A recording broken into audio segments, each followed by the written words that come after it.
I'm very honored and I'm extremely humbled to be here this evening. What an introduction. I come from the Miramichi. At home, we simply call it the river. You're either from upriver or you're from downriver, or you're from town, which itself is called the Miramichi. The river is the very essence of who we are. It has shaped my life. I learned to fish as a young boy up at Pat's Brook. That's just a couple of miles down from Smoker Brook. And as a young boy in my jeans and my sneakers with my cousins, we used to wade the river with a school knapsack, fishing trout. And at the end of the day, it'd be full of brook trout, speckled trout, and sea trout. Aunt Lorraine would cook them for us at dinner in a cast iron frying pan on the wood stove. And eventually we graduated fishing Atlantic salmon. But the river instilled in me values, and its presence in my daily life instilled in me a great respect for the river. For the river personifies our very human lives. It starts at the headwaters, from a small series of springs to small brooks to the beginning of the river itself. Shallow and timid at first, gradually gaining more depth and flow, it branches out and becomes strong and confident. And just when you appears to us that it's comfortable, around the next bend, there are a set of rapids. Turbulent waters that we weren't expecting, and then calm and peace again during the course of our life's journeys. There are bogans on the river, where the river appears to go off track. Some with dead ends, dark, non-clean water. We find rot, garbage, litter resting at the bottom, like the dark roads we have all taken in our lives. Unwanted places, not consistent with the beauty of the river as a whole, but the river itself continues its journey on its way to the ocean of life.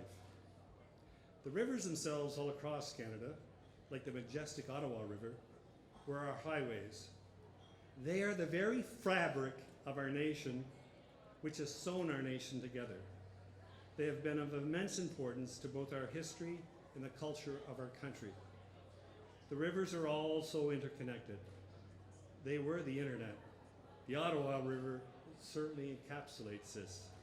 It takes rise about 250 kilometers north of here at Garde-rivière, crossing from one watershed to the other, then southward 1,200 kilometers all the way down to its lower reaches, Lac du Martin.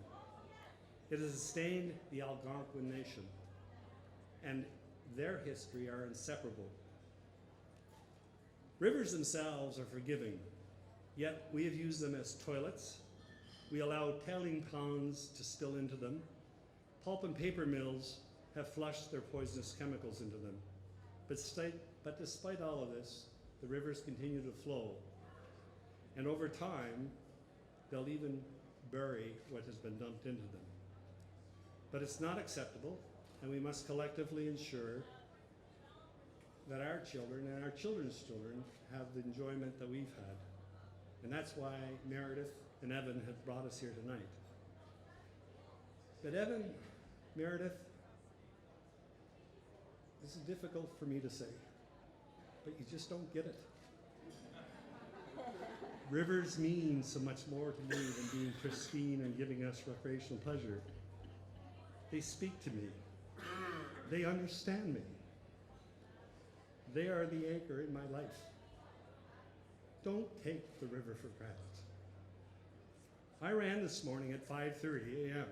my route along Wellington Street, along the river in Gatineau. I missed that run in Dublin.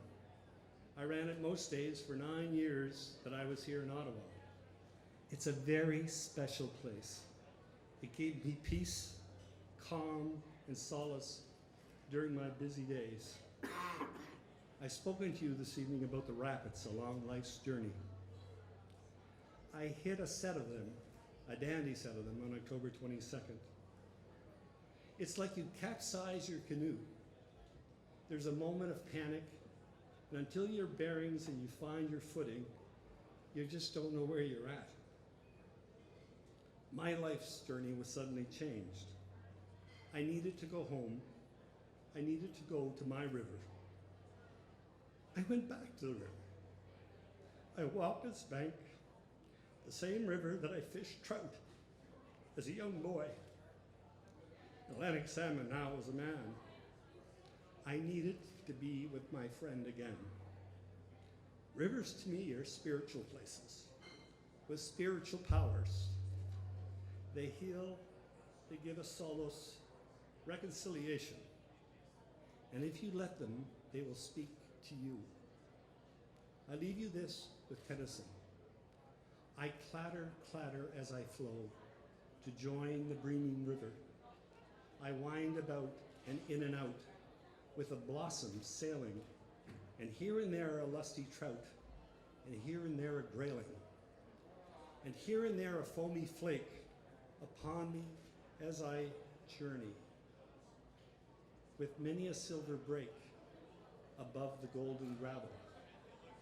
I draw them along and flow to join the breaming river, for men may come and men may go, but I go on forever. Thank you very much.